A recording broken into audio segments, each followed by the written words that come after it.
Hello दोस्तों, कैसे हो आप लोग। आज के इस वीडियो में बिल्कुल सही देख रहे हो। आज के इस वीडियो में हम लोग विज्ञान का पूरा पूरा पूरा पूरा जितना भी विज्ञान है ना, पूरा एनालिसिस करने वाले हैं इस वीडियो के अंदर। यानी कि इस वीडियो में विज्ञान के सभी महत्वपूर्ण प्रश्न, ठीक है, क्लास 10th विज्ञान का जो पूरा निचोड़ है ना, वो आज के इस वीडियो में हम लोग डिस्कस करेंगे। ठीक है, पूरा। यानी कि अभी तक आपने विज्ञान में कुछ भी नहीं पढ़ा है, या फिर आप पढ़ रखे हो थोड़ा थाड़ी, ठीक है, आपको याद नहीं है, तो आज के इस वीडियो में पूरा याद होगा। और विज्ञान में मैं गारंटी कहता हूं आप 60 नंबर के ऊपर नंबर लेकर के आओगे, सिर्फ और सिर्फ इस वीडियो को देख करके।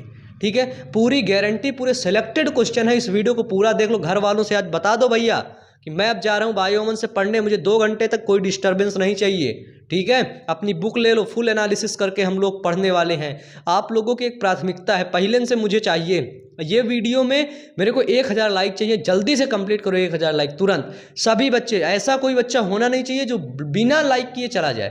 ठीक है, जल्दी से सभी लोग लाइक करेंगे और वीडियो को क्या करेंगे, ज़्यादा से ज़्यादा अपने दोस्तों तक शेयर करेंगे भैया, ताकि वो लोग भी पास हो जाएं, है ना। आप लोग सोचते होगे मैं ही बस पास हो जाऊं, दूसरे का ना पास हो। नहीं यार, थोड़ा सा सबका सोच के चलो, है ना। उसको भी पास करवाए दो।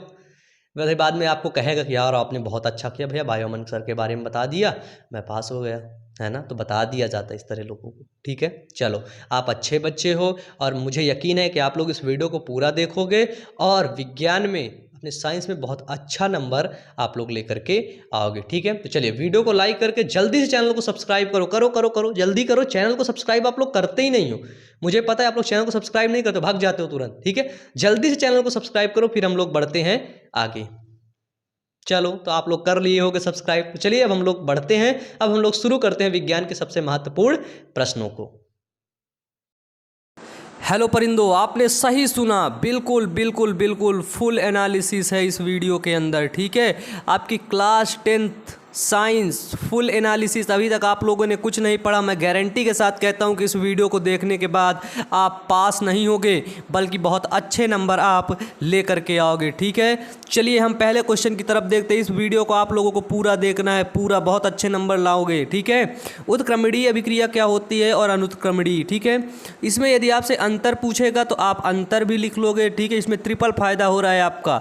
अंतर पूछेगा तो अंतर, अगर उत्क्रमणीय अभिक्रिया के बारे में पूछा तो उसको लिख लोगे, अगर अनुत्क्रमणीय के बारे में अलग से पूछा तो आप उसको भी लिख लोगे। ठीक है, देखो उत्क्रमणीय अभिक्रियाएं क्या होती हैं कि ये अभिक्रियाएं अग्र एवं पश्च दोनों दिशाओं में होती हैं। ये जो अभिक्रिया हैं ये दोनों दिशाओं में हो जाती हैं। जो चीज़ ये बना रही हैं फिर उससे वो पुनः अपने फॉर्म में आ जाते हैं, यानी कि दिशाएं आगे और पीछे दोनों तरफ चल लेती हैं। ठीक है, क्लियर है, क्लियर है, कोई दिक्कत, कोई दिक्कत नहीं। चलिए ये देखिए, अनुत्क्रमणीय अभिक्रियाएं क्या होती हैं कि ये अभिक्रियाएं एक ही दिशा में चलती हैं। देखो अनुत्क्रमणीय मतलब एक ही दिशा में चलने वाली। इसको एक को याद कर लो। अब इन दोनों में आप कंफ्यूज हो जाओगे, तो इसको एक को याद कर लो, दूसरे को समझ लेना बिल्कुल उसके उल्टा है। ठीक है, उदाहरण इसका देख लो।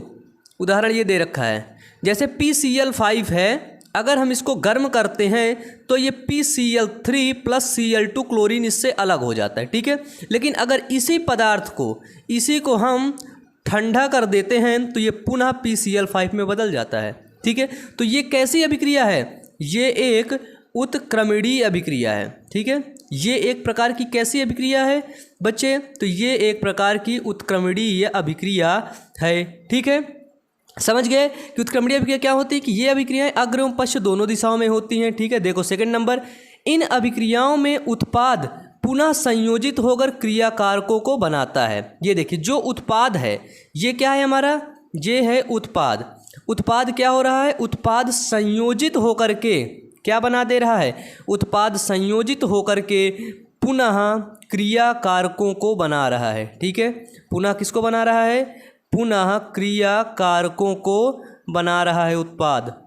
ठीक है, उत्पाद संयोजित होकर के पुनः क्रिया कारकों को बना रहे। लेकिन यहाँ पे देखो, इन अभिक्रियाओं में उत्पाद पुनः संयोजित नहीं होते। अगर ये अभिक्रिया आप एक बार करवा दिए भैया, अनुत्क्रमणीय अभिक्रिया अगर एक बार करवा दिए, दोबारा से उसको वापस आने के चांस बिल्कुल से नहीं है। ठीक है, एकदम है ही नहीं। अगर ट्रेन आपकी चली गई तो ऐसा हो ही नहीं सकता कि आप वापस आ जाएगी। ठीक है, अगर आपका दोस्त बाइक लेके चला गया आगे तो आप फ़ोन करके बुला लोगे, भैया वापस आ जा, तो वो हुआ उत्क्रमणीय।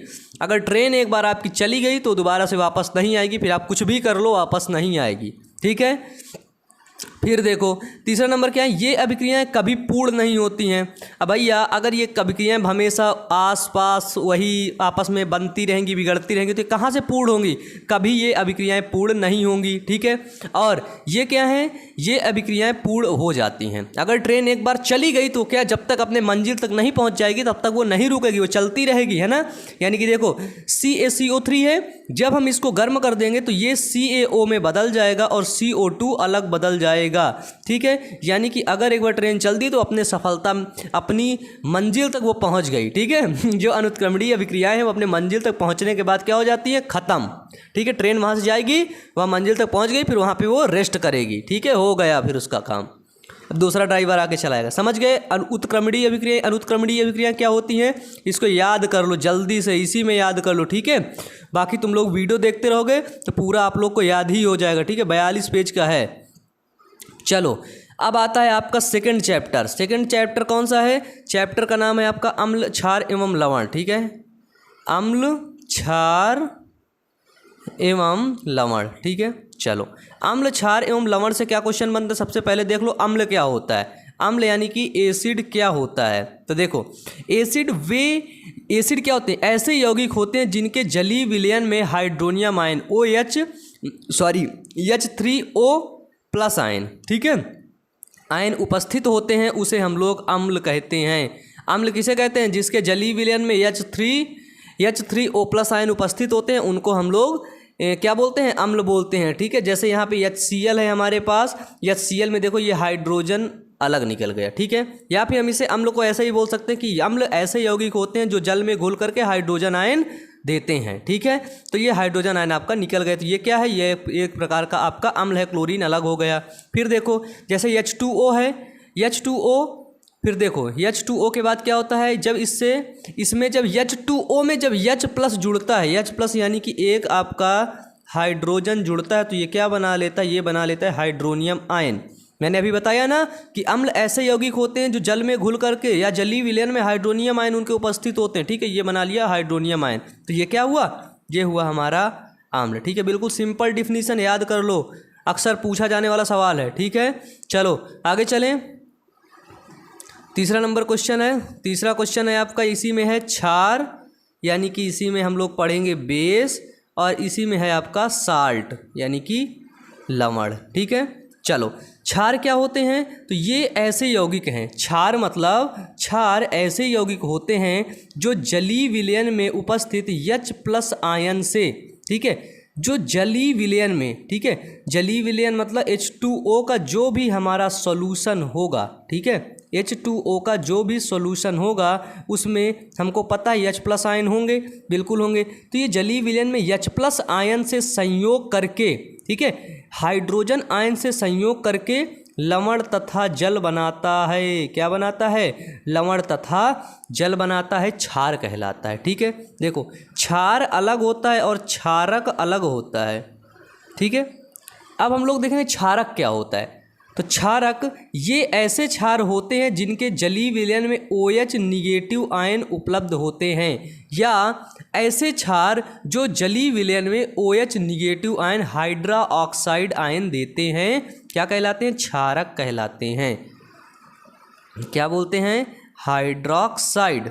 ठीक है, और अम्ल क्या देता है, अम्ल आपका देता है हाइड्रोनियम। ठीक है, हाइड्रोनियम आयन देता है। ठीक है, चलिए जैसे आपका ये क्षार हो गया, NaOH हो गया, ठीक है, Na पॉजिटिव है देखिए, और यहाँ पे NOH निगेटिव दे दिया। ठीक है, हाइड्रोक्साइड आयन दे दिया, यानी कि हम समझ गए ये क्या है, ये हमारा बेस है, ये हमारा क्या है, ये हमारा क्षार है। जैसे OH निगेटिव आयन है, इसमें अगर हाइड्रोजन आयन डालेंगे तो क्या बना लेगा, ये देखो जल बना लिया। और ये ऊपर बोला था कि जलीय विलयन के अंदर, ठीक है, अगर हाइड्रोजन आयन हम डालते हैं तो वो हमारा जल और लवण बना लेता है। ठीक है, तो ये देखो यहाँ पे जल फाइनली बना लिया। ठीक है, अब आ जाओ C नंबर क्या है अपना, लवण। बहुत इंपॉर्टेंट है, अक्सर बोर्ड एग्जाम में पूछा जाता है। ठीक है, लवण क्या होते हैं, ये ऐसे यौगिक होते हैं खांसी यार, इसका कैमरा बंद है अभी तो बच्चे, कैमरा नहीं चल रहा। ठीक है, क्योंकि क्रोमा स्क्रीन नहीं हमारे अंदर, तो इसलिए कैमरा नहीं चल पा रहा है।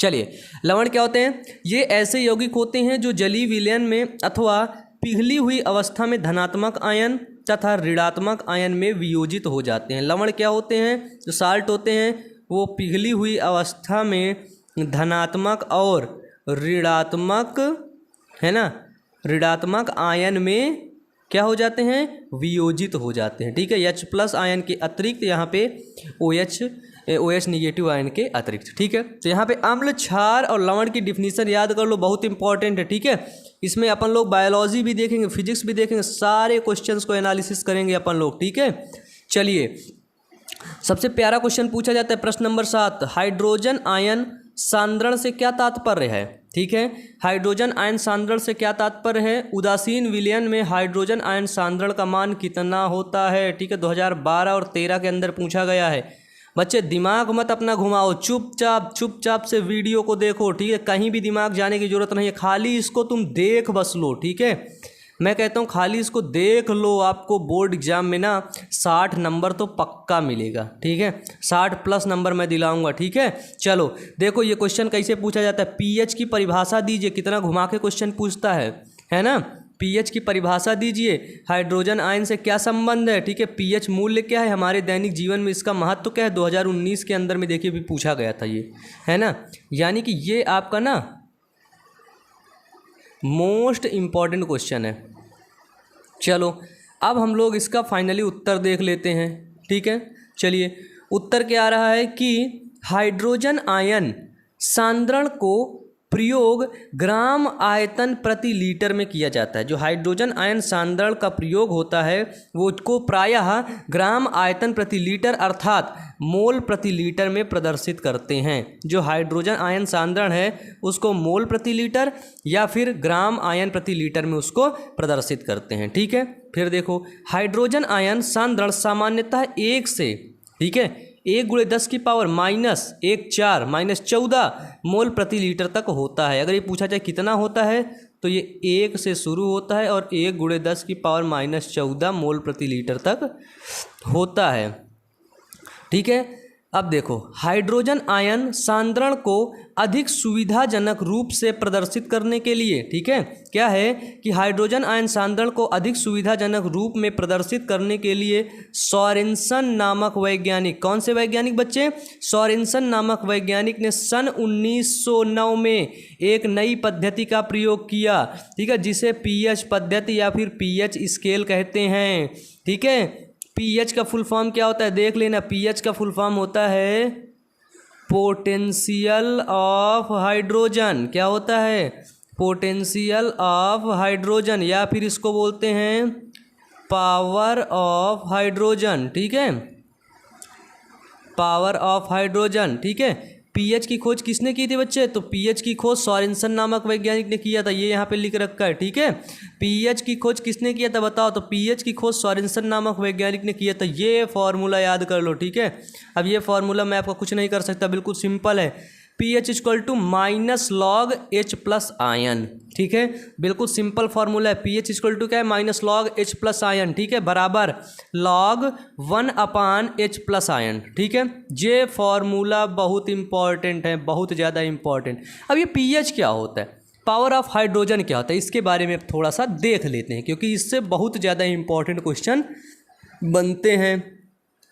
क्वेश्चन ऐसे बनेगा, दैनिक जीवन में पीएच का महत्व बताइए। ठीक है, importance of pH in everyday life, है ना, कि आपका जो दैनिक जीवन है भैया उसमें पीएच की क्या वैल्यू है। तो देखो, दैनिक जीवन में पीएच के महत्व को निम्न उदाहरणों द्वारा प्रदर्शित कर सकते हैं। पहला क्या है कि पौधों एवं जंतुओं की पीएच के प्रति संवेदनशीलता। ठीक है, कि जो पौधे होते हैं और जंतु होते हैं वो पीएच के प्रति कैसे संवेदनशील होते हैं। ठीक है, तो आप लोग अब इसको पढ़ लेना। यहाँ पे एक चीज़ अच्छा बता देता हूँ कि चलो देखो पढ़ाए देना, नहीं तुम लोग कहोगे भैया पढ़ाते नहीं है ना। देखो, जीवित प्राणी केवल संकीर्ण पीएच परास में जीवित रह सकते हैं, है ना। जीवित प्राणी क्या होते हैं? केवल एक निश्चित पीएच परास के अंदर जीवित रह सकते हैं। जैसे कि हमारा शरीर 7 से 7.8 पीएच परास के बीच कार्य करता है। जो हमारा बॉडी है, जो ह्यूमन बॉडी है, वो कितने पीएच के बीच कार्य करता है? ठीक है, तो इस चीज़ को याद कर लो, 7.0 to 7.8 पीएच परास के बीच क्या करता है? वो कार्य करता है। ठीक है, ये यच कैपिटल से रहता है। ठीक है, ये गलती मत करना, बहुत से टीचर इसको स्मॉल से पढ़ाते हैं। फिर देखो, जब हम नदी के जल का पीएच अम्लीय वर्षा के कारण 5.6 से कम हो जाता है तो जलीय जीवधारी की उत्तरजीविता कठिन हो जाती है। ठीक है, देखो जब नदी का जल होता है, अम्ल वर्षा होती, अम्ल वर्षा आपने देखा, अम्ल वर्षा क्या होती है? Acid rain. ठीक है, एसिड रेन जब होगा तो क्या होगा? पीएच वैल्यू इंक्रीज होगी। ठीक है, पीएच वैल्यू क्या होगी? इंक्रीज हो जाएगी किसी चीज़ की। एसिड गिर रहा है ऊपर से, है ना, एसिड गिर रहा है, पीएच वैल्यू घटेगी। तो देखो, जब नदी के जल का पीएच अम्लीय वर्षा के कारण 5.6 से कम हो जाता है, ठीक है, पीएच क्या हो जाता है? पीएच घटने लगता है, 5.6 से कम हो जाता है तो जलीय जीवधारियों की उत्तरजीविता कठिन हो जाती है। जलीय जीवधारी अंदर जीवित रहने में थोड़ा सा कठिनाई फील करते हैं। फिर सेकंड देखो, मृदा में पीएच क्या है? ये देखो, ये भैया ये बहुत पढ़ता है, ऊपर देखो इसको बहुत पढ़ता है ना ये। चलो इस तरह आप लोग भी पढ़ोगे। मृदा का पीएच कैसे डिफाइन करता है, देख लो यहाँ पे। चलिए, मृदा का पीएच यानी कि सोयल का पीएच कैसे डिफाइन होता है? देखो, अधिकांश पौधे सर्वोत्तम रूप से विकसित होते हैं। ठीक है, जो अधिकांश पौधे हैं वो किस रूप में विकसित होते हैं? तो अधिकांश पौधे सर्वोत्तम रूप से विकसित होते हैं। और जब मृदा की पीएच 7 के निकट होती है, जब मृदा यानी कि मिट्टी की जो पीएच होती है वो 7 के निकट होती है, वो अंतः ठीक है, अतः सर्वप्रथम मिट्टी की प्रकृति ज्ञात करने के लिए इसका पीएच परीक्षण करते हैं। ठीक है, तुम बोल रहे हो हमारे यहाँ की जो मिट्टी है वो बहुत अच्छी है, हम कैसे मान लें? हम तो नहीं मानेंगे। और तुम्हारा दोस्त भी बोल रहा है कि भैया हमारे गांव की मिट्टी बहुत अच्छी है ना। और तुम्हारी गर्लफ्रेंड भी बोल रही है यही कि भैया हमारे गांव की अच्छी, हमारे गांव की मिट्टी बहुत अच्छी है। तो हम कैसे मान लेंगे कैसी अच्छी है? तो भैया सभी के गांव की मिट्टी को हम ले आएंगे, है ना। हम ऐसे तो कहेंगे नहीं कि तेरे गांव की मिट्टी ख़राब है, सभी के गांव की मिट्टी ले आएंगे, फिर उसकी पीएच वैल्यू टेस्ट करेंगे। ठीक है, क्या करेंगे? पीएच वैल्यू टेस्ट करेंगे। देखो, सर्वप्रथम मिट्टी की प्रकृति को ज्ञात करने के लिए पीएच परीक्षण करते हैं, इसके बाद इसमें विशेष फसल को उगाते हैं और हम देखेंगे कि किसका पीएच कैसा है और किस पीएच में कौन सी फसल अच्छे से उगेगी, है ना। कौन सी जो फसल होगी अच्छे से उगेगी, कौन सी फसल की उत्पादकता अधिक होगी, हम उसी को उगाएंगे। ठीक है, फिर देखो, मिट्टी की पीएच ज्ञात होने पर, जब आपकी मिट्टी की जो पीएच है वो आपको ज्ञात हो जाएगी तो आप विशेष फसल के लिए उर्वरक चुनाव सरल हो जाता है। ठीक है, आपको इसका पीएच पता हो गया तो आप इसके अंदर जो उर्वरक डालेंगे उसका भी चुनाव अच्छा हो जाएगा। आप कहेंगे अच्छा पीएच इसका इतना है, आप ये वाला उर्वरक इतनी मात्रा में डाल दो। ठीक है, पैदावार खूब होगी। अब देखो, अब क्वेश्चन बनता है भैया, सबसे अच्छा क्वेश्चन, अपना दिमाग खोल लो कि हमारे पाचन तंत्र में, ये बायोलॉजी का क्वेश्चन है पूरा। ठीक है, हमारे पाचन तंत्र में पीएच कैसे कार्य करता है। देखो, हमारे उदर में पाया जाने वाला HCl क्या होता है? Hydrochloric acid. ठीक है, हमारे उदर में पाया जाने वाला HCl पाचन में सहायता करता है। कैसे? पाचन में सहायता करता है। ठीक है, अपच की स्थिति में, अपच जब हो जाता है, अपच खाना नहीं पचता है। ठीक है, अपच की स्थिति में उदर अत्यधिक मात्रा में अम्ल उत्पन्न करता है। कहते हैं ना, कहना खाना यार मुझे को है ना पच नहीं रहा है, तो इसका मतलब ये है कि वो पीएच ना अधिक मात्रा में उत्पन्न हो रहा है। ठीक है, जिसके कारण से उदर में दर्द एवं जलन का अनुभव होता है। ठीक है, जिसके कारण से क्या होता है? उदर में आपका दर्द होता है और जलन का अनुभव होता है। ठीक है, इस बिगड़ी हुई पीएच परिसर को सही करने के लिए मैग्नीशियम हाइड्रोक्साइड, जिसको आप मिल्क ऑफ मैग्नीशिया बोलते हैं, ठीक है, मैग्नीशियम हाइड्रोक्साइड को औषधि के रूप में प्रयुक्त करते हैं और इसे प्रति अम्ल कहते हैं। ठीक है, क्या बोलते हैं? Antioxidant, anti acid. ठीक है, प्रति अम्ल, एंटी एसिड भी कहते हैं, क्योंकि यह अम्ल के प्रभाव की अम्लीयता को कम कर देता है। एसिडिटी हो जाती है ना, हम इनो तुरंत पी लेते हैं तो हमारे पेट में क्या बन रहा है? एसिड, और जो इनो है वो क्या है? वो है बेस। तो एसिड और बेस मिलकर क्या बनाते हैं? ये रिएक्शन आप लोगों को पता है, बनाते हैं साल्ट प्लस वाटर। एसिड और बेस मिलकर के क्या बनाते हैं? तो वो बनाते हैं साल्ट प्लस वाटर। ठीक है, चलिए अब हम लोग बढ़ते हैं आगे। अगला क्वेश्चन क्या है, देखो यहाँ से बहुत क्वेश्चन, आप यहाँ से देखते चलिए कि आपके बहुविकल्पी कितने क्वेश्चन कंप्लीट हो रहे हैं बच्चे। अब आपके बहुविकल्पी ना बहुत ज़्यादा बहुविकल्पी प्रश्न आपके यहाँ पे कंप्लीट हो रहे हैं, ठीक है। पेपर का फुल एनालिसिस मैं देने वाला हूँ। इस वीडियो को देखने के बाद आप, मैं कहता हूँ गारंटी, आप पेपर में फेल हो ही नहीं सकते। पेपर में आप 60% के ऊपर, 60 नंबर के ऊपर आप नंबर लाओगे, ठीक है।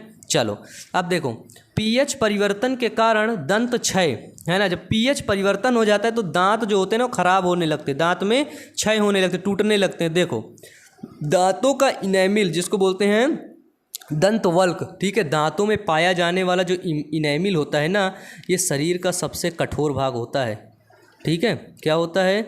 शरीर का सबसे कठोर भाग, आपसे पूछा जा सकता है, ठीक है। शरीर का सबसे कठोर भाग, एक बार ये मुझसे पूछ लिया गया था, इसमें एग्जामिनर आए थे हमारे स्कूल में, तो उन्होंने ही पूछा था, बताओ शरीर का सबसे कठोर भाग क्या होता है। तो मैंने पहले बताया हड्डी होती है, पर बाद में बताया भाई इनेमिल होता है। मैंने तुरंत बोला हाँ सर, नहीं सर, सॉरी, इनेमिल होता है जो कि कैल्शियम फास्फेट से बना होता है, ठीक है। तो देखो, जो दांत होता है ना, दांतों का इनेमिल कैल्शियम फॉस्फेट का बना होता है। देख लो, लिख रखा है ना। दांतों का इनेमिल कैल्शियम फॉस्फेट से बना होता है, जो कि शरीर का सबसे कठोर भाग होता है। गजब यार, देख लो, इधर भी लिख रखा है, ये जितना मैं बता रही हूँ उतना लिख रखा है ना। ये चीज़ें पता होनी चाहिए, नॉर्मल चीज़ें, बेसिक्स हैं, ठीक है। जो कि क्या होता है, शरीर का सबसे कठोर भाग होता है। मुंह के पीएच का मान 5.5 से कम होने के कारण दांतों का क्षय प्रारंभ हो जाता है। तो आपको पता हो गया कि आपके माउथ का, आपके क्या, हमारे भी माउथ का पीएच कितना होता है। माउथ का पीएच होता है 5.5, और यदि इससे कम होगा तो क्या होगा, दांतों का क्षय होने लगेगा, ठीक है, दांत खराब होने लगेंगे, ठीक है। यदि पीएच इससे कम जा रहा है, यदि पीएच इससे डिक्रीज हो रहा है, तो दांतों का क्या हो रहा है, दांतों का क्षय होने लगता है, ठीक है। इसका कारण मुंह में उपस्थित बैक्टीरिया है। अगर ये पीएच नीचे जा रहा है तो इसका समझ लो कि ये एक बैक्टीरिया के कारण नीचे जा रहा है, ठीक है। आपके मुंह में बैक्टीरिया है, ठीक है, जो कि भोजन के पश्चात मुंह में अवशिष्ट खाद्य पदार्थ का निम्नीकरण करके अम्ल उत्पन्न कर देते हैं। ये करते क्या हैं, जब आप खाना खाते हो ना, तो ये जो खाद्य पदार्थ होता है ना, अवशिष्ट खाद्य पदार्थ होता है ना मुंह के अंदर, उसको निम्नीकरण करके उसमें अम्ल उत्पन्न कर देते हैं, एसिड उत्पन्न कर देते हैं, ठीक है। और जब ये एसिड उत्पन्न कर देंगे तो क्या होगा, पीएच वैल्यू कम होने लगेगी, ठीक है। देखिए, दांतों के क्षय को रोकने के लिए क्षारकीय दंतमंजन का उपयोग किया जाता है। किसको? क्षारकीय, ठीक है। ये देख लेना कि अगर पीएच वैल्यू ज़्यादा है तो उसको क्षार दिया जाता है, ठीक है।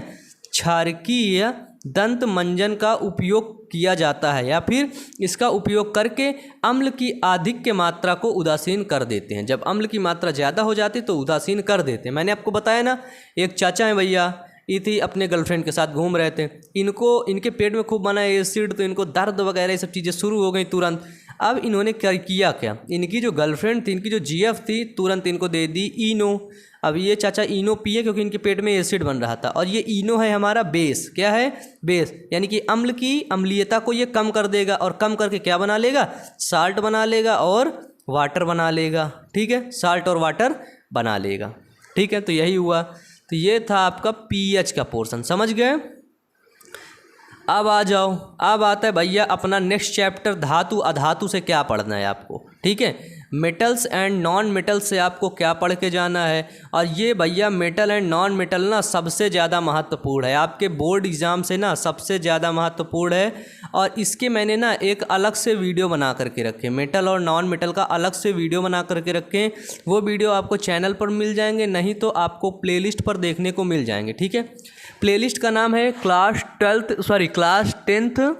10th science most important question. आप लोग चेक करेंगे, class 10th science IMP questions, ठीक है।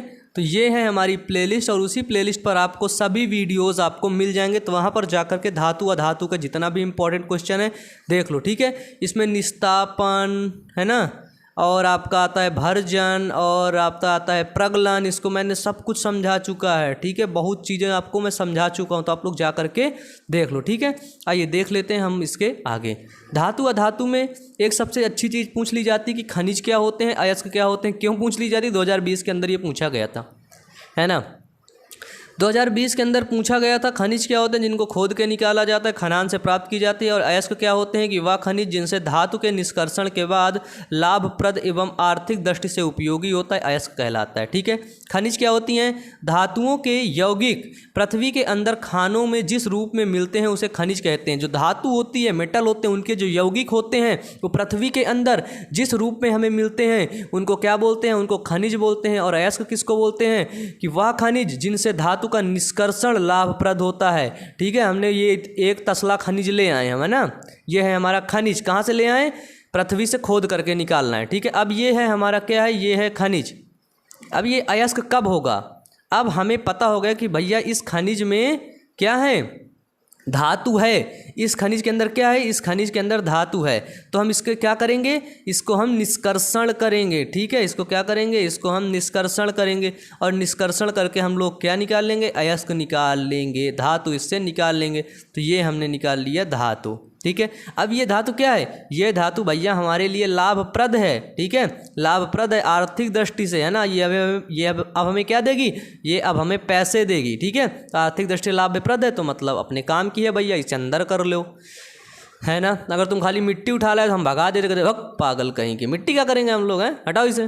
तो ये हुआ खनिज और अयस्क। समझ गए ना? बताओ, भूलोगे तो नहीं। खनिज और अयस्क इंपॉर्टेंट पॉइंट है। अब आप लोग देख सकते हो 2020 के अंदर ये पूछा गया है ना। फिर नहीं मुझसे कहना कि भैया तुम बताए नहीं, है ना। देख लो 2020 के अंदर ये क्वेश्चन पूछा गया है। क्लियर है? चलो अब आते हैं हम आगे। नेक्स्ट क्वेश्चन ये बहुत पूछा जाता है आपसे कि स्टरीकरण क्या होता है? स्टरीफिकेशन अभिक्रिया को एक स्टरीकरण का एक उदाहरण देकर समझाइए। यह क्रिया उदासीनीकरण अभिक्रिया के समान प्रतीत होते हुए किस प्रकार भिन्न होती है? स्टरीकरण पर संक्षिप्त टिप्पणी दीजिए। देखो 2020 के अंतर्गत 21 में पूछा गया है। ठीक है, यह ऐसा पूछ लिया जाता है क्या होता है जब एसिटिक अम्ल के साथ एथिल अल्कोहल क्रिया करता है ना।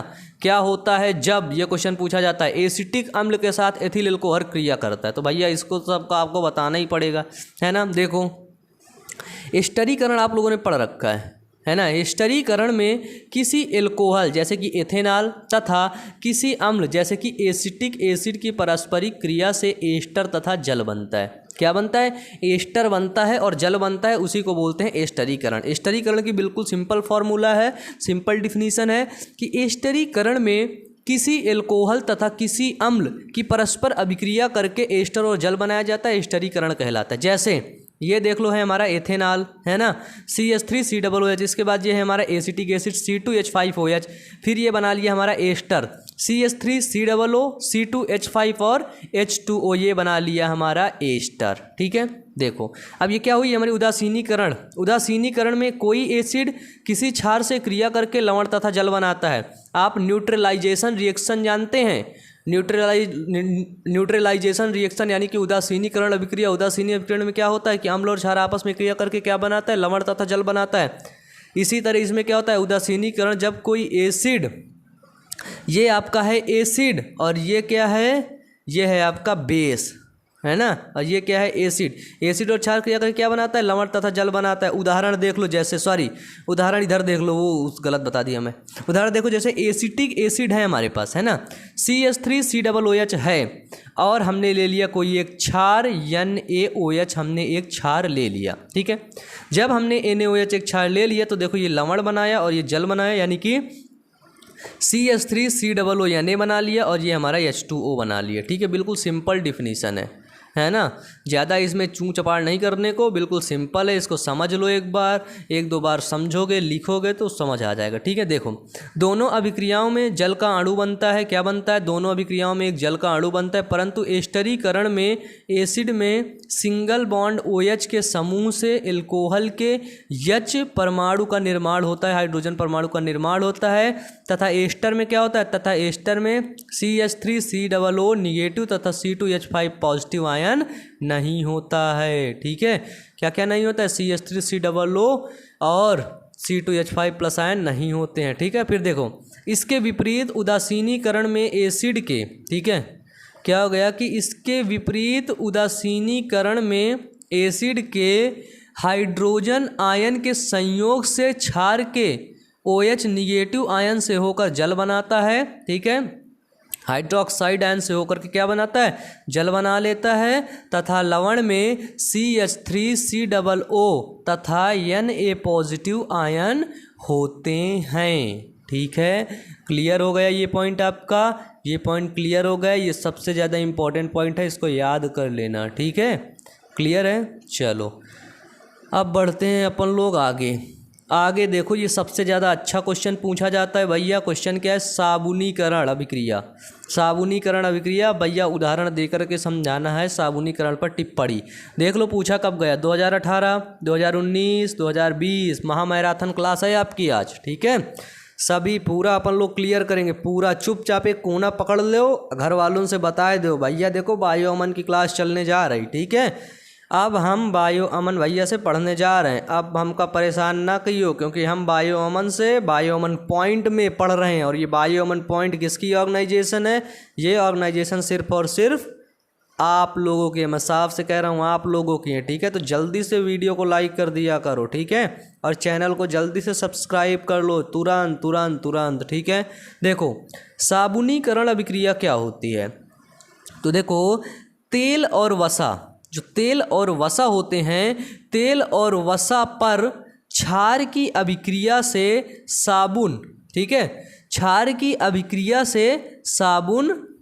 उच्च अणुभार एवं कार्बोक्सिलिक एसिड के सोडियम पोटेशियम लवण की अभिक्रिया को साबुनीकरण कहते हैं। ठीक है, तेल और वसा के क्या होते हैं, तेल और वसा कैसा तेल जो उच्च अणुभार के कार्बोक्सिलिक एसिड के ग्लिसरॉल से संयोग से बने एस्टर होते हैं।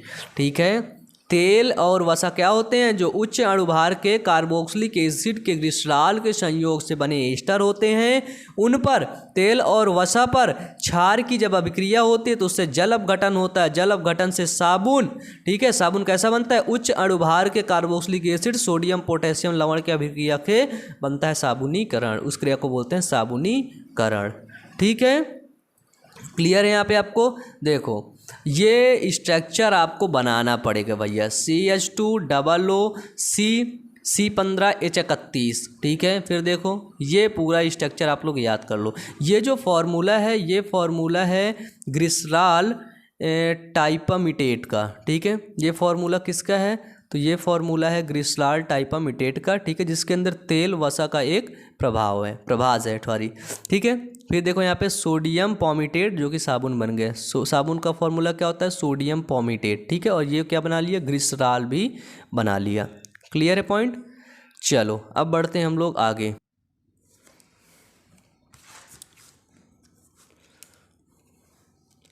चलिए, तो यहाँ पे आगे का क्या पॉइंट है कि सामान्यीकृत रूप से किसी एस्टर के क्षार द्वारा अपघटन, है ना, किसी जो एस्टर का जो क्षार होता है, कोई एस्टर है उसका बेस है, जब उसका जल अपघटन होता है ना, तो इसी जल अपघटन को ही साबुनीकरण कहते हैं। ठीक है, तो ये डिफिनीशन याद करना होगा।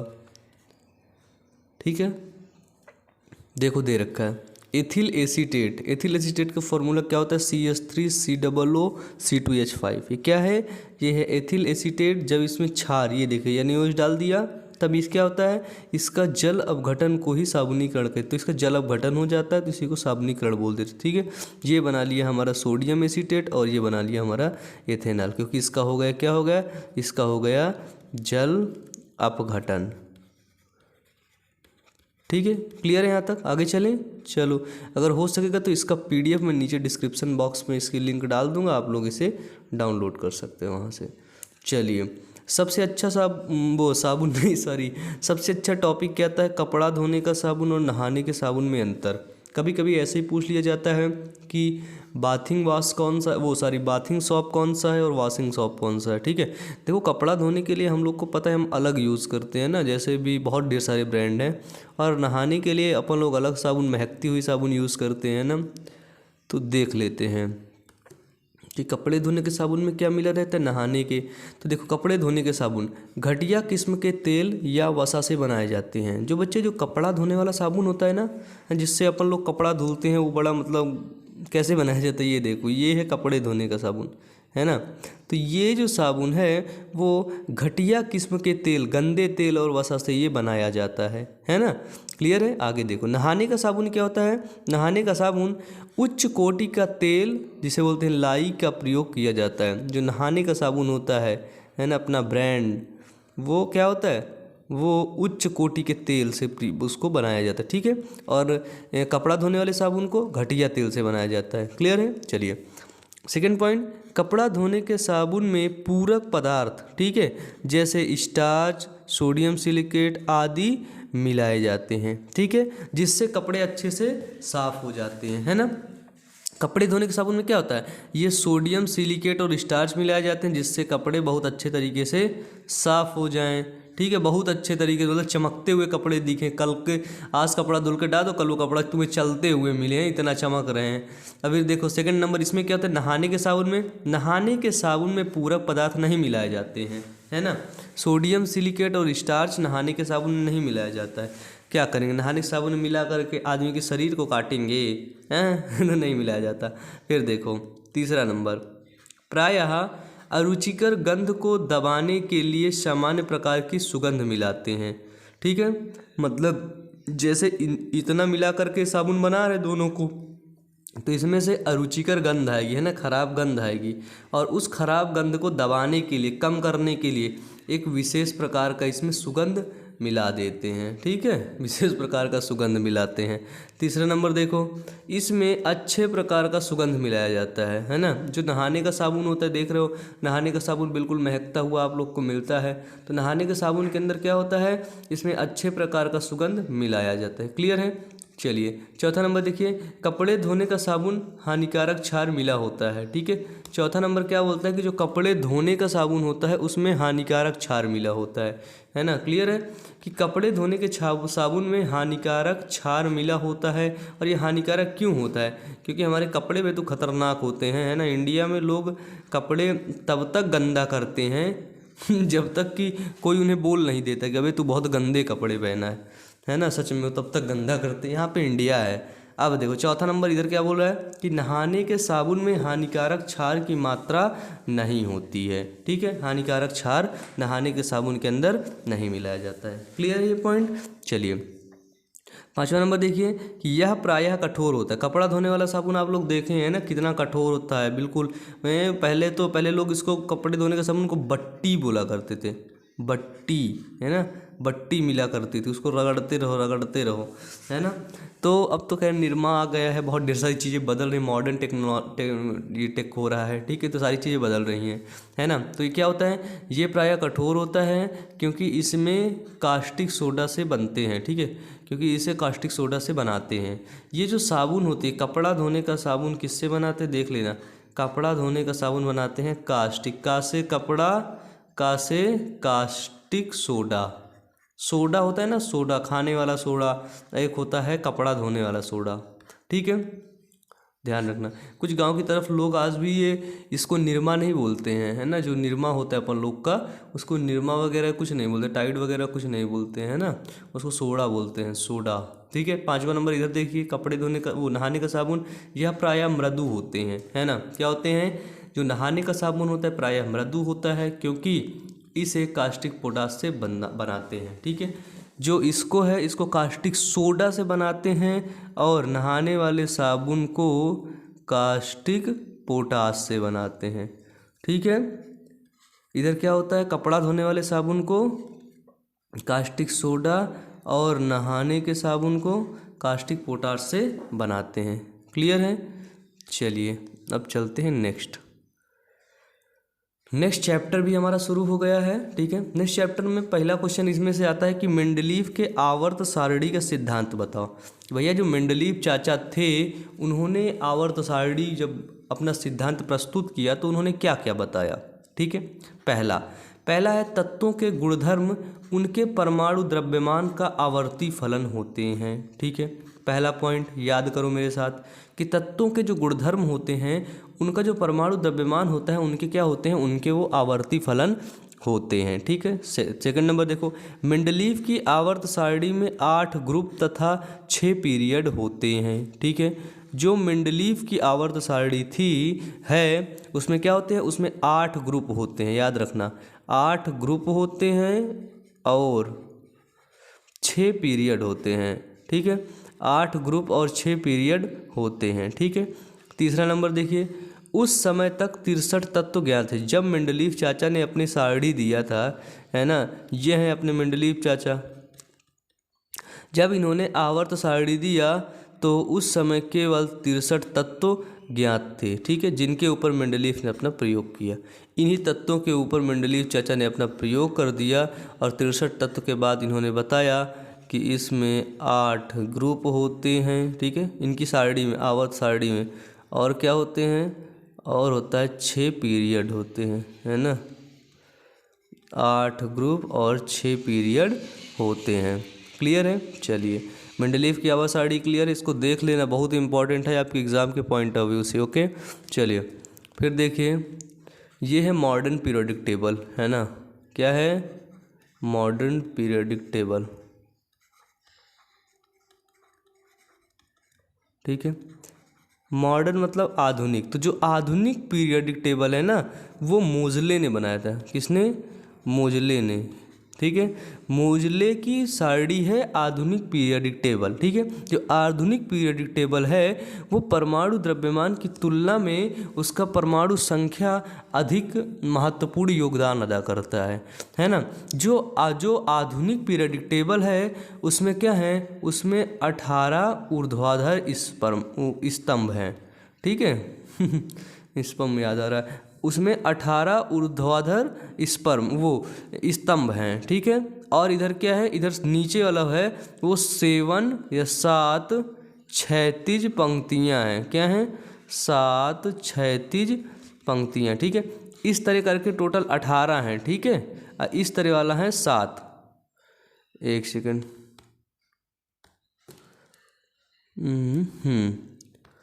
ठीक है, इस तरह वाला है 7। क्लियर है? चलो देखो, आधुनिक आवर्त सारणी के अंदर क्या है कि हेनरी मोजले ने कहा कि तत्व के परमाणु द्रव्यमान की तुलना में उसका परमाणु संख्या अधिक आधारभूत गुणधर्म होता है, ठीक है। सेकंड नंबर देखो, आधुनिक आवर्त नियम, ठीक है। कि आधुनिक आवर्त नियम क्या कहता है कि तत्वों के गुणधर्म उनकी परमाणु संख्या का आवर्त फलन होते हैं, ठीक है। जो तत्वों के गुणधर्म है ना उनकी परमाणु संख्या का वो क्या होते हैं, आवर्त फलन होते हैं, ठीक है। थर्ड नंबर देखो कि आवर्त सारणी में तत्वों की स्थिति से उनकी रासायनिक अभिक्रियाशीलता का पता चलता है ना। जो तत्व जहाँ पर रखे गए हैं उनकी स्थिति से ही उनकी अभिक्रियाशीलता का पता चलता है कितने क्रियाशील हैं ये, ठीक है। चौथा नंबर देखो, आधुनिक आवर्त सारणी में 18 ऊर्ध्व स्तंभ होते हैं, ठीक है। कितना होता है? 18 ऊर्ध्व स्तंभ होते हैं जिन्हें समूह या फिर ग्रुप कहा जाता है, ठीक है। कितने ऊर्ध्व स्तंभ होते हैं? तो 18 ऊर्ध्व स्तंभ होते हैं जिन्हें समूह या फिर ग्रुप कहा जाता है, तथा 7 क्षैतिज पंक्तियां हैं जिन्हें आवर्त कहा जाता है। 7 कितने होते हैं? 7 क्षैतिज पंक्तियां होती हैं जिन्हें आवर्त कहा जाता है, ठीक है। क्लियर है आपको यहाँ पे? क्लियर है? कोई दिक्कत? देखो, 7 क्षैतिज पंक्तियां मतलब 7 आपकी, ठीक है, ऐसे करके 7 होंगी, ठीक। ऊर्ध्व स्तंभ ये वाले, ठीक है, ये हुए ऊर्ध्व स्तंभ। क्लियर है? चलो, मॉडर्न पीरियोडिक टेबल आपने देखा, तो ये अब ध्यान रखना, जो पीरियोडिक टेबल आपको देखने को मिलती है ना वो मोजले की पीरियोडिक टेबल है। क्या है? मोजले की। अब हम लोग देखने आते हैं लाइव प्रोसेस के बारे में, और ये देख लो लाइव प्रोसेस है, यहाँ से आपकी शुरू होती है बायोलॉजी, ठीक है। और मैं गारंटी के साथ कहता हूँ बायोलॉजी में आते हैं 20 नंबर, आपका 1 नंबर माइनस मैं नहीं होने दूंगा, ठीक है। 1 भी नंबर माइनस नहीं होने दूंगा, 20 में 20 आपको दिलाऊंगा, ठीक है। बायोलॉजी के लिए चैनल पर एक प्लेलिस्ट बनी हुई है, ठीक है, और उसी प्लेलिस्ट पर वीडियोस दे रखे हैं बायोलॉजी के मोस्ट इम्पॉर्टेंट क्वेश्चन। आप लोग को पता है बायोलॉजी में बिल्कुल धुआं करके पढ़ा देता हूँ आप लोग को, है ना। तो उसको जा कर के देख लेना, रिवीजन हो जाएगा आपका, ठीक है। जितने भी बच्चे अभी तक वीडियो को लाइक नहीं किए जल्दी से लाइक करो, चैनल को तुरंत सब्सक्राइब करो। मुझे पता है आप लोग सब्सक्राइब नहीं करते हो, लेकिन कर दो। 70% बच्चे चैनल को सब्सक्राइब नहीं करते। मैं अपने चैनल एनालिटिक में देख रहा था, उधर ही पता चला, ठीक है।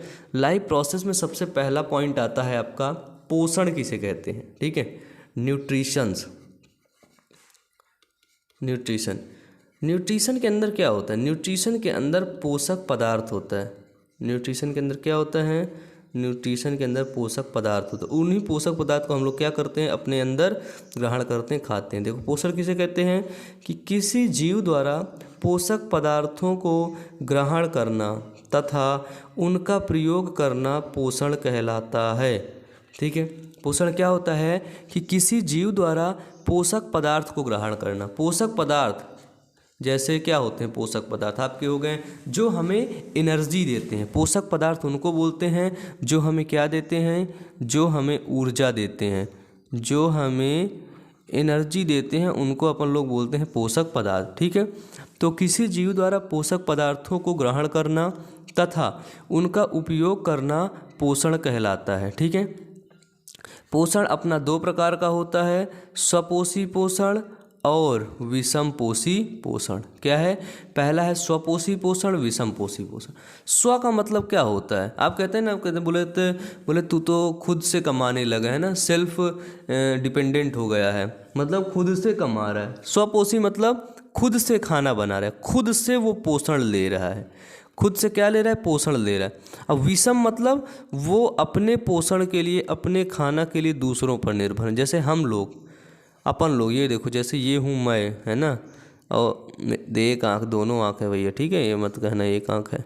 ये हो तुम लोग भी दूसरों पर डिपेंड, तुम लोग भी दूसरों पर डिपेंड हो, ठीक है। ये देखो, तो हम लोग किस पर डिपेंड है? हम लोग पेड़ पौधों पर डिपेंड है। अगर पेड़ पौधे खाना नहीं बनाएंगे तो अपन लोग खाना नहीं खा पाएंगे, ठीक है।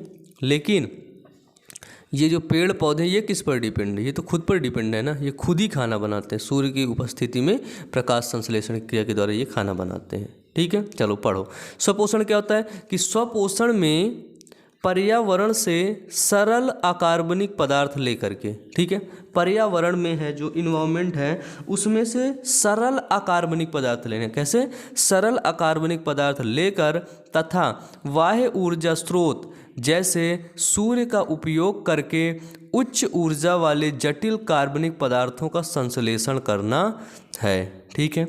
स्वपोषण क्या होता है कि स्वपोषण में पर्यावरण से सरल अकार्बनिक पदार्थ को लिया जाता है, बाह्य ऊर्जा मतलब सूर्य की उपस्थिति में उससे खाना बना करके उससे जटिल कार्बनिक पदार्थ बनाया जाता है, ठीक है।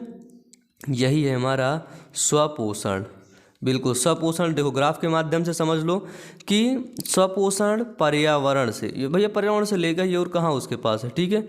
क्या लेता है? पर्यावरण से सरल अकार्बनिक पदार्थ लेता है और फिर उसको क्या करता है? सूर्य की उपस्थिति में क्या करता है? उसको जटिल कार्बनिक पदार्थ में संश्लेषित करता है, जटिल कार्बनिक पदार्थ में बदल देता है, वही होता है स्वपोषण। ये किसके क्रिया के द्वारा होती है? ये होता है प्रकाश संश्लेषण क्रिया के द्वारा, ठीक है। ये होता है फोटोसिंथेसिस क्रिया के द्वारा, ठीक है। चलो, विषम पोषण क्या होता है कि विषम पोषी पोषण में दूसरे जीव द्वारा तैयार किए गए जटिल पदार्थों का अंतर ग्रहण करते हैं। अब ये पेड़ पौधे हैं। स्वपोषी क्या होते हैं? स्वपोषी का उदाहरण है जो वो है पेड़ पौधे, है ना। अपन को पेड़ पौधे खाना बना के देते हैं और विषम पोषी लोग जैसे मनुष्य हो गए, है ना, फिर कुत्ता हो गया, आपका बिल्ली हो गया, ठीक है। ये सब खाना कहाँ बना पाते हैं? नहीं बना पाते, दूसरों पर निर्भर होते हैं। मनुष्य दूसरों पर निर्भर है ना। अगर उसे मांस नहीं मिलेगा तो क्या खाएगा? अगर उसे खाना नहीं मिलेगा तो क्या खाएगा? दाल चावल नहीं मिलेगा तो क्या खाएगा, है ना। तो ये सब चीज़ें होती, ये है विषम पोषण, ठीक है।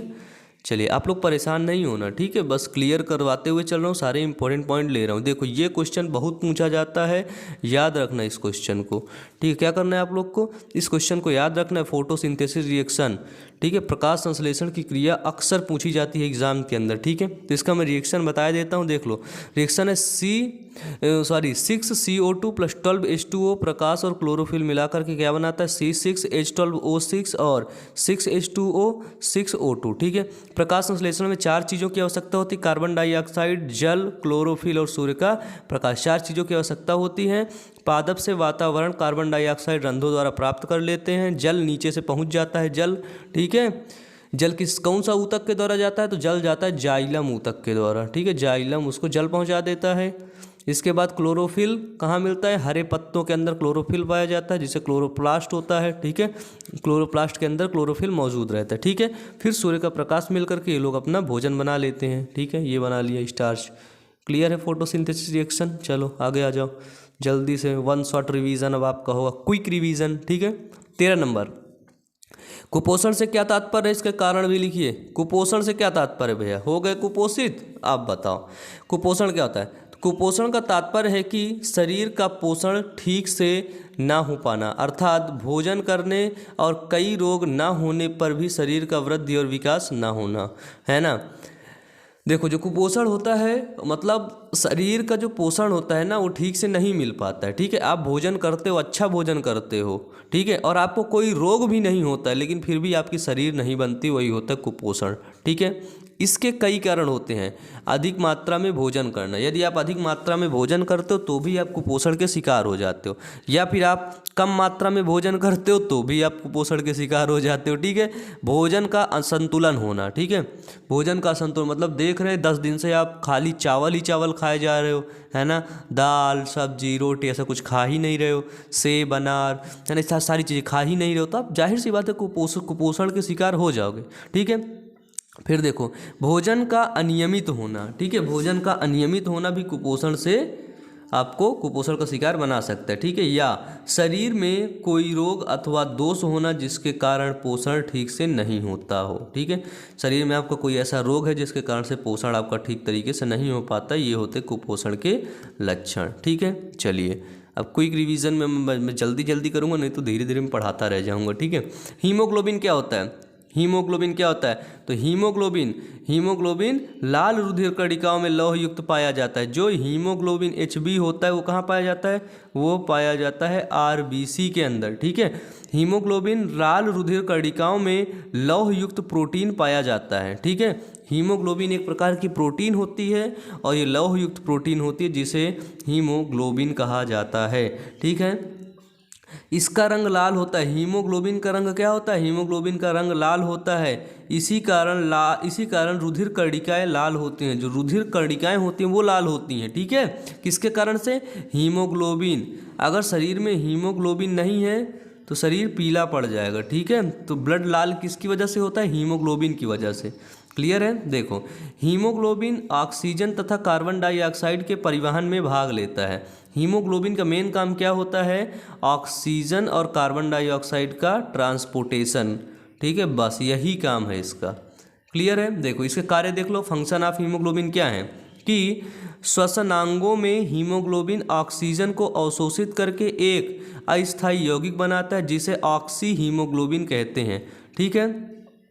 लंग्स के अंदर हीमोग्लोबिन Hb क्या करता है, ऑक्सीजन को अपने अंदर ले लेता है, अपने अंदर अवशोषित कर लेता है, ठीक है। जिसको अपन लोग क्या बोलते हैं, जिसको अपन लोग ऑक्सी हीमोग्लोबिन बोलते हैं, ठीक है। जिसको अपन लोग क्या बोलते हैं, ऑक्सी हीमोग्लोबिन बोलते हैं। क्लियर है। चलिए आगे देखते हैं। आगे है रुधिर और लसिका में अंतर, difference between blood and lymph, ठीक है। तो यहाँ से आपका ब्लड का भी क्लियर हो जाएगा, लसिका का भी। तो देखो ब्लड क्या होता है, पहला नंबर कि रुधिर सामान्य संयोजी तरल ऊतक होता है। कैसा, संयोजी तरल ऊतक होता है, ठीक है। चलिए लसिका क्या होता है, लसिका छना हुआ रुधिर होता है। मैंने आपको बताया कि जो लसिका होता है वो रुधिर में जो भी खराब चीज़ें होती है वो छन जाता है, उसी को बोलते हैं लसिका या लिम्फ, ठीक है। देखो रुधिर में जो शुद्धियाँ होती है, यह गहरे लाल रंग का ऊतक होता है। रुधिर ब्लड मतलब लाल, लसिका मतलब रंगहीन, लसिका का कोई रंग नहीं होता, ठीक है। तो यह रंगहीन तरल ऊतक होता है, ठीक है। लसिका क्या होता है? रंगहीन तरल ऊतक होता है। ये देखो तीसरा नंबर, लसिका में वो रुधिर में आरबीसी उपस्थित होती हैं, डब्ल्यूबीसी उपस्थित होती हैं, परंतु कम मात्रा में, ठीक है। तो देखो लसिका के अंदर आरबीसी अनुपस्थित होती है, आरबीसी तो उसके अंदर पाई ही नहीं जाती। अगर आरबीसी पाई जाएंगे तो जाहिर सी बात है हीमोग्लोबिन पाया जाएगा, अगर हीमोग्लोबिन पाया जाएगा तो वो लाल हो जाएगा, ये रंगहीन होता है। यानी कि इसमें डब्ल्यूबीसी की मात्रा अधिक पाई जाती है, यानी कि मेन जो लड़ाई वगैरह का काम होता है ना, वो लसिका के अंदर होता है, लिम्फ के अंदर होता है, ब्लड के अंदर नहीं, है ना। ब्लड बिल्कुल प्योर होता है, लेकिन लसिका अप्योर होती है ना, लड़ाकू होती है। इधर ही सब लड़ाई झगड़े होते रहते हैं बैक्टीरिया वगैरह से, जितना भी लड़ाई झगड़ा का काम होगा वो सब इधर ही होगा, ठीक है। क्लियर है। यहाँ पे 5वां नंबर देखो, प्रोटीन की मात्रा अधिक होती है ना। ब्लड के अंदर प्रोटीन अधिक मात्रा में पाया जाता है, लेकिन लसिका के अंदर प्रोटीन की मात्रा कम पाई जाती है। क्लियर है। देखो 6वां नंबर क्या बोला है, ब्लड में न्यूट्रोफिल्स होता है, ठीक है। तो ब्लड में न्यूट्रोफिल्स की संख्या बहुत अधिक होती है। ब्लड के अंदर, है ना, रक्त के अंदर क्या होता है, न्यूट्रोफिल्स की जो संख्या होती है वो बहुत अधिक होती है। इधर देखो, इधर इसमें क्या होता है, लसिका के अंदर डब्ल्यूबीसी पाए जाते हैं, और डब्ल्यूबीसी क्या होता है, लिम्फोसाइट। तो लसिका के अंदर लिम्फोसाइट की संख्या बहुत अधिक होती है ना। ये जो डब्ल्यूबीसी होते हैं वो डिफेंस मैकेनिज्म को संभालते हैं ना, डिफेंस मैकेनिज्म, सुरक्षा व्यवस्था को ये लोग देखते हैं। 7वां नंबर क्या है कि रुधिर में O2 व अन्य पोषक पदार्थ अधिक होते हैं, ठीक है। रुधिर के अंदर, ब्लड के अंदर क्या होता है, O2 ऑक्सीजन होता है और अन्य पोषक पदार्थ अधिक होते हैं, लेकिन लसिका के अंदर ऑक्सीजन व अन्य पोषक पदार्थ की मात्रा कम होती है, सिर्फ इसमें WBC अधिक मात्रा में पाया जाता है, ठीक है। 8वां नंबर देखो कि रुधिर में कार्बन डाइऑक्साइड तथा उत्सर्जी पदार्थ की मात्रा असामान्य होती है ना। पता नहीं इसमें कितनी कार्बन डाइऑक्साइड आ जाए, कितनी उत्सर्जी पदार्थ आ जाए, इसकी मात्रा असामान्य होती है। लेकिन लसिका के अंदर क्या होता है, लसिका में कार्बन डाइऑक्साइड व उत्सर्जी पदार्थ क्या होते हैं, अधिक मात्रा में होते हैं, है ना। यानी कि जितना गंदा चीज़ होता है वो लसिका के अंदर होता है, जितना अच्छा चीज़ होता है वो ब्लड के अंदर होता है। क्लियर है भैया। चलो आगे चलते हैं। आगे देख लो, मनुष्य में नर जनन तंत्र, ठीक है। नर जनन तंत्र, इसको पढ़ लेना, बहुत इंपॉर्टेंट है। हमेशा पूछा जाता है कि मनुष्य में नर जननांग वृषण होते हैं, टेस्टिस होते हैं, ठीक है। देख लो, ये एक ब्लेडर पाया गया, ये यहाँ पे शुक्राणु नली पाई गई, मूत्र मार्ग पाया गया, शिश्न पाया गया, वृषण पाया गया। वृषण क्या होता है, टेस्टिस होता है। टेस्टिस के अंदर क्या होते हैं, तो देखो समझा दे रहा हूँ। टेस्टिस के अंदर टेस्टिकुलर लॉब्यूल होते हैं, है ना। टेस्टिकुलर लॉब्यूल के अंदर सेमनीफेरस ट्यूबूल होते हैं, है ना। सेमनीफेरस ट्यूब्यूल्स होते हैं, ठीक है। और सेमनीफेरस ट्यूब्यूल्स के अंदर ही स्पर्म का निर्माण होता है, ठीक है। ये वृषण कोष पाया गया, ठीक है। जो ये बाहरी आवरण होता है इसको बोलते हैं स्क्रूटम। क्या बोलते हैं, स्क्रूटम, ठीक है। जो बाहरी एक पाउच लाइक स्ट्रक्चर होता है उसको बोलते हैं स्क्रूटम, ठीक है। चलो अब आप लोग इसको पढ़ लेना, इसको मैंने कई बार पढ़ा है, इसका मैं एक अलग से वीडियो भी बना रखा हूँ, ठीक है। देखो स्पर्म का बनना कब शुरू हो जाता है, तो नर जनन तंत्र पुरुषों में 13 से 14 वर्ष की उम्र में क्रियाशील हो जाता है, यानी कि 13 से 14 वर्ष की उम्र में स्पर्म प्रोडक्शन होने लगता है। क्लियर है। चलो ये एक क्वेश्चन यहाँ से ये पूछता है कि जो शिश्न होता है, ठीक है, जो पेनिस होता है वो, उसके अंदर क्या होता है कि शिश्न में बहुत अधिक रक्त की पूर्ति होती है, इसकी मांसपेशियाँ विशेष प्रकार की होती हैं, ठीक है। जो पेनिस होता है, पेनिस में रक्त की अधिक मात्राएं होती हैं, ठीक है, अधिक मात्राएं, वो इसीलिए वो हार्ड हो जाता है, कठोर हो जाता है, ठीक है। रक्त की अधिक मात्राएं वहाँ पे वो होती हैं, इसलिए ये क्या होता है, एक विशेष प्रकार की मांसपेशियाँ का बना होता है। क्लियर है। चलो आगे देखते हैं। अगला पॉइंट बोल रहा है हमारा कि मनुष्य में मादा जनन अंग को नामांकित करके समझाइए। देखो मादा जनन अंग में सबसे पहले आता है वेजाइना, आपका आ गया, योनि आ गया, ठीक है। फिर आया सर्विक्स। सर्विक्स के अंदर आप घुसोगे, ये हुआ आपका अंडाशय, क्या हुआ, वो सॉरी गर्भाशय, ठीक है, यूट्रस जिसको बोलते हैं, ये हुआ आपका गर्भाशय। गर्भाशय के बाद आपको मिलेगा फैलोपियन नलिका, ठीक है। ये ऊपरा जो उभरा हुआ भाग है, ये वाला, ये भाग, इसको बोलते हैं अपन लोग फंडस, ठीक है, फंडस बोलते हैं। देखो फैलोपियन नलिका यहाँ पे दो पाई जाती है, एक ये फैलोपियन ट्यूब है और एक ये फैलोपियन नलिका है, ठीक है। फिर ये यहाँ पे ओवरी है, क्या है, ओवरी जिसको बोलते हैं अंडाशय। इधर इसे ओवरी निकलता है और इधर से स्पर्म जाता है, फैलोपियन नलिका में मिल करके बच्चे का निर्माण करता है, धीरे धीरे वो आकर के गर्भाशय के अंदर ट्रांसप्लांट हो जाता है। ठीक है, चलो इसको आप लोग पढ़ लीजिएगा, इसको मैं कई बार पढ़ा चुका हूँ। ठीक है, देखो बता दे रहा हूँ कि अंडाशय के कार्य क्या होते हैं। ठीक है, तो देखो अंडाशय के कार्य की 2 अंडाशय उदर गुहा से निचले भाग में स्थित होते हैं जिनमें अंडाणु बनता है। अंडाशय कार्य क्या होता है, यहाँ पे अंडाणु बनता है। जो अंडवाहिनी होता है इनका कार्य क्या होता है, यह पतली कुंडलित पेशी नली होती हैं। ठीक है, जो गर्भाशय और अंडाशय को जोड़ती हैं। ये क्या करती हैं, ये गर्भाशय से अंडाशय को जोड़ती हैं अंडवाहिनी, जिसको हम लोग क्या बोलते हैं, फैलोपियन ट्यूब। ठीक है, यह अपनी कशाभिका क्रियाओं द्वारा अंडाणु को गर्भाशय तक पहुंचाती है तथा निषेचन के लिए स्थान प्रदान करती है। निषेचन यहाँ यहीं पर अंडवाहिनी के अंदर, ठीक है, फैलोपियन ट्यूब के अंदर क्या होता है, निषेचन होता है। ठीक है, उसके लिए सुटेबल वातावरण प्रदान करते हैं। ठीक है, निषेचन मतलब फर्टिलाइजेशन होता है। क्लियर है, चलो अब आओ आगे क्वेश्चन आपसे पूछता है कि जीवाश्म क्या है। ठीक है, जीवाश्म क्या है, वे जैव विकास के अध्ययन में, है ना, जीवाश्म के बारे में आपसे पूछा है। 2019 के अंदर आया, 20 के अंदर आया। ठीक है, जीवाश्म आप लोग पढ़ लो, जीवाश्म बहुत इंपॉर्टेंट है, अक्सर पूछा जाता है। ठीक है, तो देखो जीवाश्म क्या होते हैं कि जब कोई जीव मृत हो जाता है, ठीक है, जब किसी जीव की मृत्यु होती है या जब कोई जीव मृत होता है तो उसके शरीर के कुछ भाग आसानी से अपघटित हो जाते हैं। बिल्कुल सही बात है, शरीर के कुछ भाग आसानी से अपघटित हो जाते हैं और कुछ भाग अपघटित नहीं होते हैं। ठीक है, या नहीं हो सकते। ठीक है, कुछ भाग अपघटित हो जाते हैं या फिर अपघटित नहीं हो सकते हैं।